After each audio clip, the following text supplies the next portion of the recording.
नमस्कार, आप देख रहे हैं एवन उत्तराखंड और मैं हूं आपके साथ आयुषी गुप्ता। बुलेटिन की शुरुआत करेंगे इस वक्त की हेडलाइंस के साथ।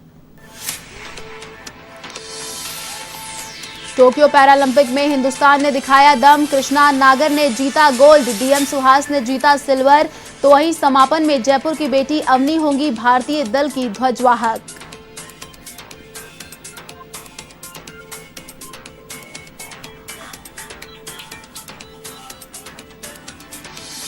मुख्यमंत्री पुष्कर धामी ने दी शिक्षक दिवस पर शुभकामनाएं। भारत रत्न डॉक्टर सर्वपल्ली राधाकृष्णन को किया श्रद्धा से याद। कहा, शिक्षकों का है सभी के जीवन में बड़ा महत्व।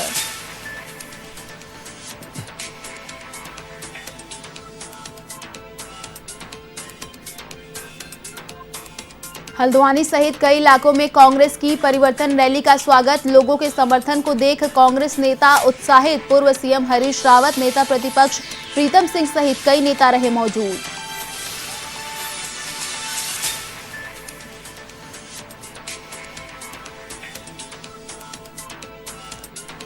बच्ची से छेड़छाड़ के आरोप में पुलिसकर्मी की पिटाई का वीडियो वायरल। बच्ची से कई बार कर चुका था छेड़छाड़। परिजनों ने रंगे हाथों पकड़कर किया पुलिस के हवाले।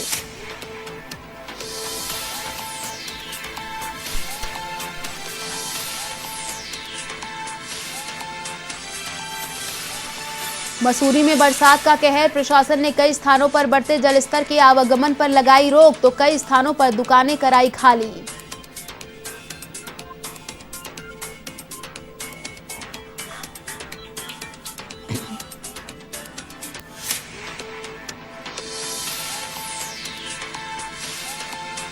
और अब खबरें विस्तार से। मुख्यमंत्री पुष्कर सिंह धामी ने प्रदेशवासियों के सभी शिक्षकों को शिक्षक दिवस की शुभकामनाएं दी हैं।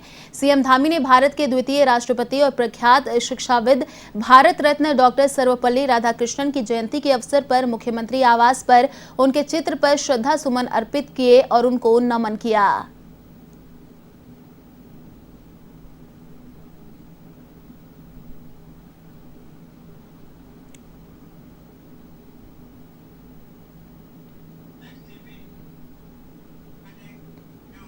राजकीय इंटर कॉलेज गदरपुर के प्रांगण में डॉक्टर सर्वपल्ली राधाकृष्णन के जन्मदिवस पर शिक्षक सम्मान समारोह का आयोजन किया गया, जिसमें शिक्षा मंत्री अरविंद पांडे ने शिक्षकों को सम्मानित करके सभी शिक्षकों को प्रशस्ति पत्र दिया। इस दौरान शिक्षा मंत्री अरविंद पांडे ने कहा कि हर साल शिक्षक दिवस सर्वपल्ली राधाकृष्णन का जन्मदिन मनाया जाता है। इस कार्यक्रम से नए टीचरों को नई ऊर्जा मिलती है।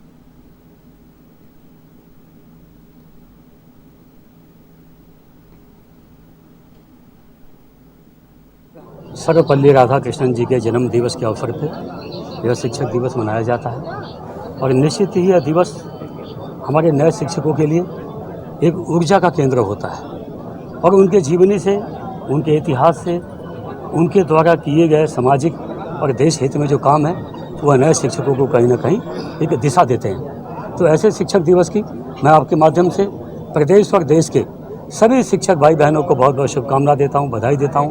और यह शिक्षक दिवस उनके जीवन में प्रत्येक दिवस पे एक नई उपलब्धियां लेके आए, मैं ऐसी भगवान से प्रार्थना करता हूं।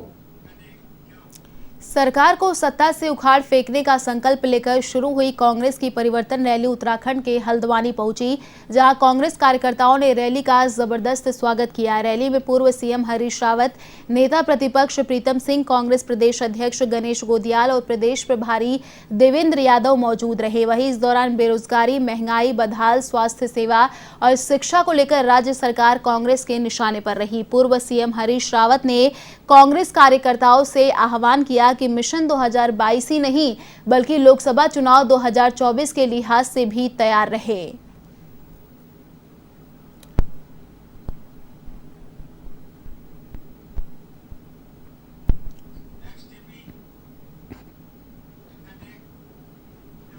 उत्तराखंड में कांग्रेस की परिवर्तन यात्रा का नैनीताल के प्रवेश द्वार लालकुआ पहुंचने पर भव्य स्वागत किया गया। इस दौरान कांग्रेस कार्यकर्ताओं ने नगर में विशाल रैली निकाली, तो वहीं कांग्रेस के कई दावेदार शक्ति प्रदर्शन करते हुए टिकट की जुगत में भारी भीड़ जुटाने में कामयाब रहे। इस दौरान बुद्ध बाजार प्रांगण में आयोजित जनसभा को संबोधित करते हुए पूर्व मुख्यमंत्री हरीश रावत ने कहा कि प्रदेश की जनता फिर से सत्ता परिवर्तन करते हुए कांग्रेस की सरकार बनाने जा रही है।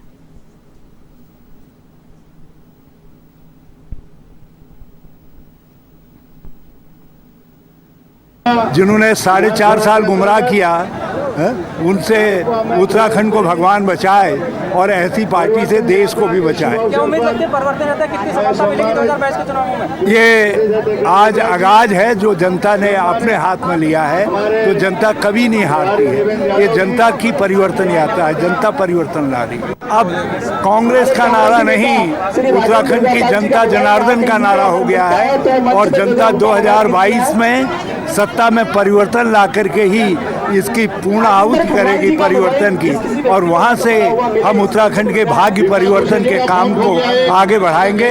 एक नए सिरे से नए आकांक्षाओं का, नए विश्वास का, नए सूर्योदय के उत्तराखंड का निर्माण प्रारंभ करेंगे। बढ़ती महंगाई को लेकर उत्तराखंड के अल्मोड़ा में युवा कांग्रेस की ओर से केंद्र सरकार का पुतला फूंका गया। इस दौरान युवा कांग्रेस के जिलाध्यक्ष निर्मल रावत ने कहा कि बीजेपी लगातार जनता का गला घोटने का कार्य करती जा रही है। जनता ने 2017 में बीजेपी को पूर्ण बहुमत दिया, मगर वर्तमान में डबल इंजन की भाजपा सरकार जनता को झांसा दे रही है।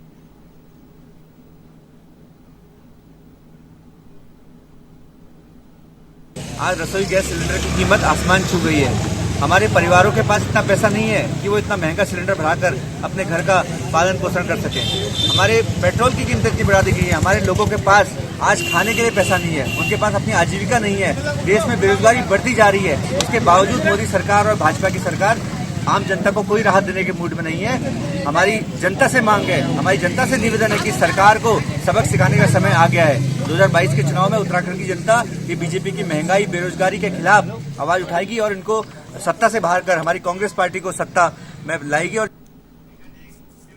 उत्तराखंड के ग्रामीण क्षेत्रों की प्रतिभाएं भी अपने गांव का नाम रोशन कर रही हैं। खेलों से लेकर उच्च पदों पर अपना परचम लहरा कर देश सेवा के लिए ये प्रतिभाएं उत्सुक है। इसी के तहत एनडीए की परीक्षा में बुल्लावाला गांव के आयुष काम्बोज का चयन होने से गांव में खुशी का माहौल है। पहले ही बार में आयुष का चयन होने पर ग्रामीणों के साथ जनप्रतिनिधियों ने भी खुशी जताई है।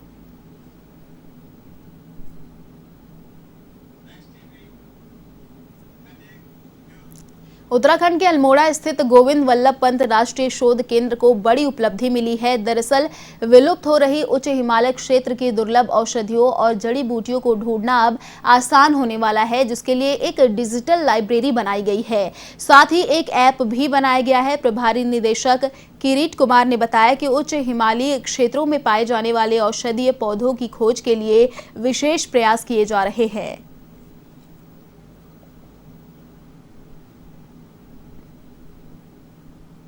इनके विषय में जो बहुत सारी जानकारी ऐसी होती है जो हम अभी तक फील्ड से लाते थे, लेकिन अब ऐसी टेक्नोलॉजी उपलब्ध हो गई है जिसको हम हाइपर स्पेक्ट्रल टेक्नोलॉजी बोलते हैं। स्पेक्ट्रल बैंड के यूज करके ऐसे ही हम इंफॉर्मेशन को रिमोट सेंसिंग से या और किसी माध्यम से भी, जो ड्रोन वगैरह का इस्तेमाल करके फोटोग्राफ से स्पेक्ट्रम के माध्यम से एनालाइज कर सकते हैं। तो ये जो मेथड थी, इसका हम लोगों ने एक प्रोजेक्ट दिया था BHU बनारस को और GV पंत को साथ मिल के। उन्होंने अभी हाल में इसकी एक पहली स्पेक्ट्रम लाइब्रेरी हिमालयी पौधों के लिए लॉन्च कर दी है। जसपुर में वन्य जीवों के शिकार की घटनाओं को रोकने के लिए सुरक्षा व्यवस्था में इजाफा किया गया है। जंगलों की सीमा से सटे गांवों से शिकारी जंगलों में घुस जाते हैं और वन्य जीवों का शिकार करते हैं। इसके लिए तराई पश्चिम वन प्रभाग के पतरामपुर रेंज अंतर्गत वन विभाग की टीम ने ऑपरेशन मानसून के तहत वन्य जीवों की सुरक्षा के लिए जंगलों के किनारे बसे गांवों और सीमा में गश्त की, जो पतरामपुर वन क्षेत्र से शुरू होकर मालधन वन क्षेत्र में खत्म हुई, ताकि कोई शिकारी जंगल में घुसपैठ ना कर सके।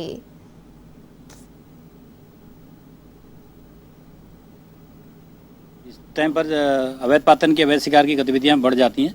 उसकी रोकथाम के लिए गांव के किनारे और जंगल से आबादी जो लगी हुई सीमा है उस पर इसको अभियान चलाया जाता है ताकि इस पर अंकुश लग सके। नहीं, इस दौरान तो कुछ नहीं दिखाई दिया और हमारी नज़र वही रहती है कहीं कड़के फंदे लगे हों जंगले किनारे या किसी कोई अवैध शिकार, कोई अवैध पातन करके तो नहीं रखा, क्योंकि रास्ते बंद रहते हैं। तो ऑपरेशन मानसून के तहत ये गश्त की जाती है। उत्तराखंड के जसपुर में कोरोना की रफ्तार पर अंकुश लगाने के लिए जिला प्रशासन, आपको बता दें, अलर्ट मोड पर आ गया है। साथ ही ये भी आपको बता दें कि यहाँ कोरोना की तीसरी लहर पर काबू के लिए स्वास्थ्य विभाग लगातार मुस्तैद है। इसी के तहत अस्पतालों में लगातार कोरोना वैक्सीनेशन शिविर लगाए जा रहे हैं। वहीं गांव-गांव में स्वास्थ्य की टीमें टीकाकरण के लिए पहुंच रही हैं। जसपुर के स्वास्थ्य अधीक्षक हितेश शर्मा ने बताया कि जल्द ही जसपुर क्षेत्र में कोविड-19 टीकाकरण का लक्ष्य पूर्ण कर लिया जाएगा। अभी तक 60% लक्ष्य को पार कर चुके हैं।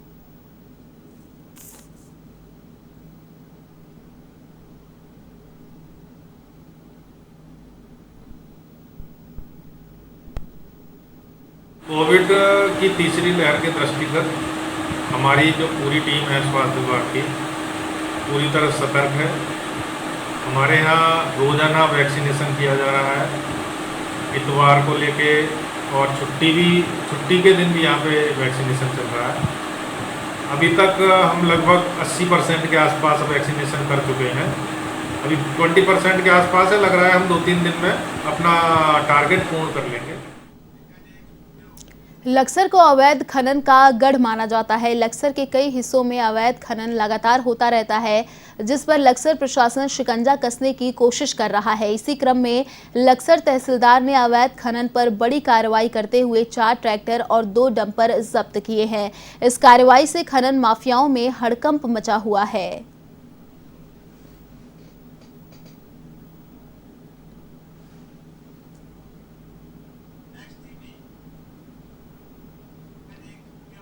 उत्तराखंड के रुड़की से खबर। मूर्ति के अनावरण के दौरान हुआ जमकर हंगामा।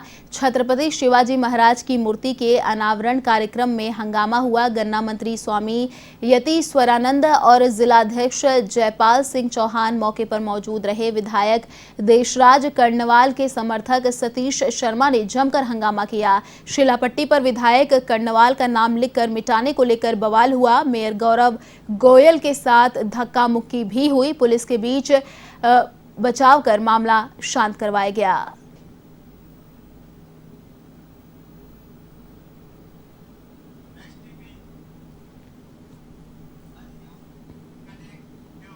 उत्तराखंड के हल्द्वानी से खबर। बच्ची से छेड़छाड़ के आरोप में पुलिसकर्मी की खुलेआम पिटाई हो गई। आपको बता दें, पिटाई का वीडियो वायरल हुआ है। हल्द्वानी थाने में तैनात हैं आरोपी पुलिसकर्मी।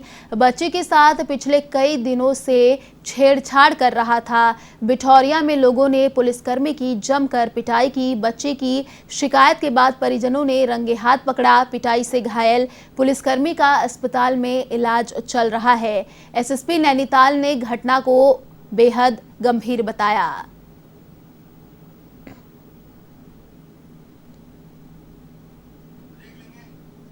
कलकुआ में उत्तराखंड मुक्त विश्वविद्यालय में चहेतों की नियुक्ति किए जाने और भ्रष्टाचार का आरोप लगाते हुए आक्रोशित आम आदमी पार्टी कार्यकर्ताओं ने प्रदेश के उच्च शिक्षा मंत्री का पुतला दहन किया। इस दौरान आप नेता दीपक पांडे ने कहा कि कोरोना काल का फायदा उठाते हुए भाजपा सरकार में भ्रष्टाचार चरम पर है। इसकी बानगी उत्तराखंड मुक्त विश्वविद्यालय में देखने को मिलती है, जहां कोरोना काल के 2 वर्षों में उच्च शिक्षा मंत्री ने अपने चहेते लोगों को विश्वविद्यालय में नियुक्तियां दी।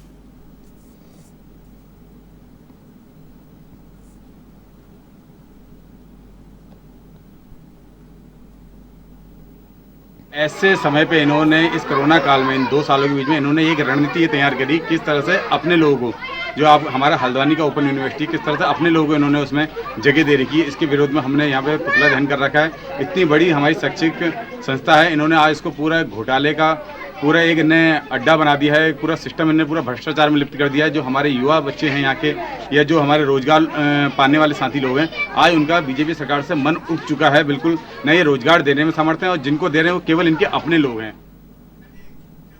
रुड़की क्लब अपर गेजेंस की ओर से एक चैरिटेबल फुटबॉल मैच का आयोजन किया गया, जिसमें सीबीआरआई सीएसआईआर की टीम और क्लब अपर गेजेंस की टीम के बीच मुकाबला हुआ। इसका मुख्य उद्देश्य रोटरी की ओर से चलाए जा रहे सहयोग प्रोजेक्ट के लिए फंड इकट्ठा करना था। इस प्रोजेक्ट के तहत जरूरतमंद दिव्यांग व्यक्तियों को प्रोस्थेटिक आर्टिफिशियल लिम्स प्रदान किया जाना सुनिश्चित किया गया है।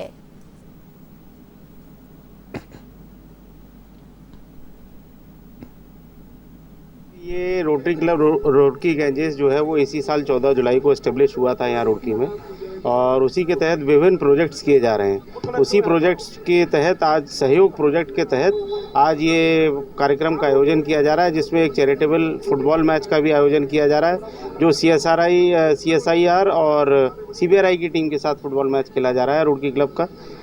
तो हम रोटरी के माध्यम से ये पैगाम पहुंचाना चाहते हैं कि खेलिए, अपनी सेहत बनाइए और फिट रहिए तो इंडिया भी फिट होगा। तो इसके तहत हम अपनी रोटरी में टीम बनाकर, ये जो क्लब है रोटरी अपर गेंजेस या और हमारे रोटरी क्लब हैं, तो हम अलग अलग संस्थाओं से मैच करेंगे। इस ओलंपिक्स में और पैरा ओलंपिक्स में जितनी हमारे को सक्सेस मिली है, उससे सारे इंडिया जितने भी इंडियंस हैं सबको बहुत एक्साइटमेंट है। सब स्पोर्ट्स में कुछ ना कुछ करना चाहते हैं। जैसे जब भी क्रिकेट कभी भी कप आया तो उसके बाद गली गली में क्रिकेट हुआ, ऐसे ही आज गली गली में स्पोर्ट्स की जो है वो जो भावना है जागृत हुई है, इसमें कोई शक नहीं है। कोरोना को मात देने के लिए उत्तराखंड सरकार कोई कमी नहीं छोड़ना चाहती।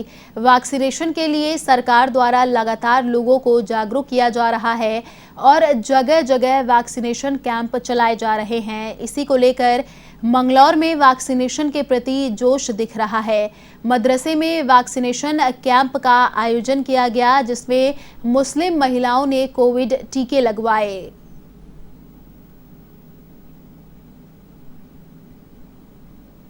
देखिए, नगर मंगलौर में अब तक करीब 25 से 26 हज़ार लोगों का वैक्सीनेशन हो चुका था। अभी भी काफ़ी संख्या में लोग बच रहे थे, तो इसको देखते हुए SDM साहब से निर्देश प्राप्त हुए थे कि किसी ऐसी जगह पर आप कैंप लगवाएं जहां पर, क्योंकि मुस्लिम आबादी में कम लगे हैं तो वहां मुस्लिम आबादी ज़्यादा आ सके। तो मुफ्ती साहब से बात हुई थी, बड़े मदरसे के जो हैं मुफ्ती मासूम साहब, तो उनकी भी बड़ी मदद रही है। उन्होंने हमें यहाँ अलाउ भी किया है। मसूरी कोतवाली पुलिस को पीड़िता ने शिकायती पत्र देकर युवक पर जबरन शारीरिक संबंध बनाने व गर्भपात करने का आरोप लगाया है। पीड़िता ने पुलिस में शिकायत दर्ज करते हुए बताया कि आरोपी पहले से शादीशुदा है और पीड़िता के साथ जबरदस्ती संबंध बनाए और गर्भवती होने पर उसकी इच्छा के विरुद्ध गर्भपात करवा दिया। साथ ही युवती से 4 लाख रुपए हड़प लिए, जो कि अब तक वापस नहीं किए हैं। पुलिस द्वारा मामले की गंभीरता को देखते हुए पुलिस ने आरोपी युवक को गिरफ्तार कर लिया है।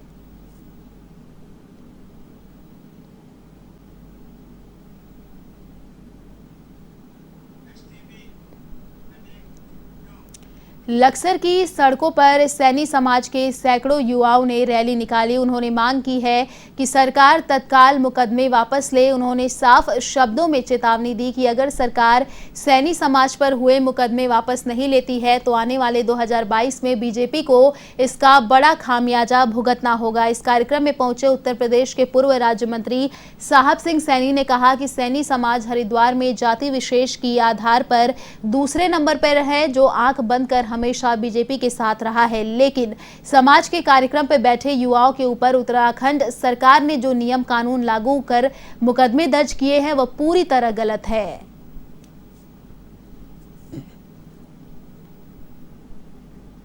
आज खामियाजा उठाना पड़ेगा। हमने बीजेपी का ठेका नहीं ले रखा। हमारी ठेकेदारी में ऑल इंडिया सैनी सभा का हूँ।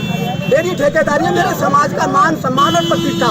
हमारी इस जिले में हरिजन के बाद दूसरे नंबर की जाति सैनी है। मुसलमानों में भी कोई जाति इतनी नहीं है जितना सैनी है, और एक तरफ हम बीजेपी को वोट दे रहे और बीजेपी के इशारे पर हमारे ऊपर मुकदमे हो रहे। ये हमारी विडम्बना है।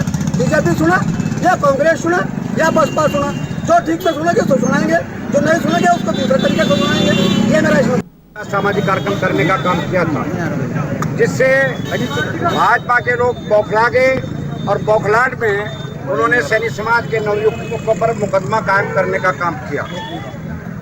और हमने उसके बाद जब मुकदमे कायम हमारे साथियों पर हुए, हमने प्रेस के माध्यम से, आप लोगों के माध्यम से ये कहने का काम किया था कि आप इतने बड़े कार्यक्रम सरकार के हो रहे हैं, दूसरी पार्टियों के हो रहे हैं, बसपा के हो रहे हैं, आप पार्टी के हो रहे हैं, सभी पार्टियों का कार्यक्रम होने का काम हो रहा है, तब आपको नियम कायदे याद नहीं आते। लेकिन सैनी समाज के लोगों ने एक कार्यक्रम, समाज का कार्यक्रम किया, सभी नियम कायदे आपको याद आने का काम हुआ। मसूरी सहित आसपास के क्षेत्रों में लगातार हो रही भारी बारिश के चलते पर्यटक स्थल केप्टी फॉल में पुलिस प्रशासन द्वारा पर्यटकों सहित स्थानीय निवासियों को रोक दिया है। साथ ही वहां के दुकानदारों को दुकानें खाली करने के निर्देश भी दिए गए। लगातार हो रही बारिश के बाद केप्टी फॉल झरने से रौद्र रूप ले लिया है और भारी मात्रा में पानी गिर रहा है, जिससे लगातार खतरा बना हुआ है। आपको बता दें कि बारिश से पहले केप्टी फॉल में बड़ी संख्या में पर्यटक पहुंचे थे, लेकिन अब पुलिस प्रशासन द्वारा सभी पर्यटकों को केप्टी फॉल जाने की सख्त मनाही की गई है।